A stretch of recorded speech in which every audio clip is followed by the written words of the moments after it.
Hello all. నేను first time తిరుపతికి అయితే వచ్చాను. ఎప్పటినుంచో అనుకుంటున్నాను తిరుపతికి వెళ్తే మాత్రం కాలినడకనే తిరుమలకి పైకి వెళ్ళాలి, కొండెక్కాలి అనేసి, లేదంటే వెళ్ళకూడదని. ఈసారి అయితే నేను ఫస్ట్ టైం అనుకోకుండా తిరుపతి వచ్చేసాను.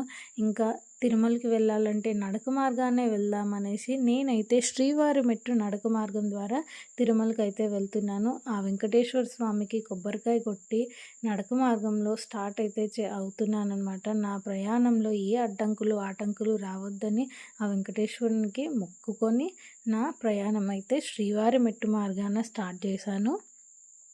ఈ శ్రీవారి మెట్టు మార్గాన మనకి 2388 స్టెప్స్ ఉంటాయి. 2.1 కిలోమీటర్స్ వే ఉంటుంది. ఇదైతే చాలా ఫాస్ట్గా, చాలా క్విక్గా వెళ్ళిపోవచ్చు. మీరు చెప్తే నమ్మరు, నాకు జస్ట్ 1 అవర్ 10 మినిట్సే పట్టింది. సో ఇదైతే ఫాస్ట్గా వెళ్ళిపోవచ్చు.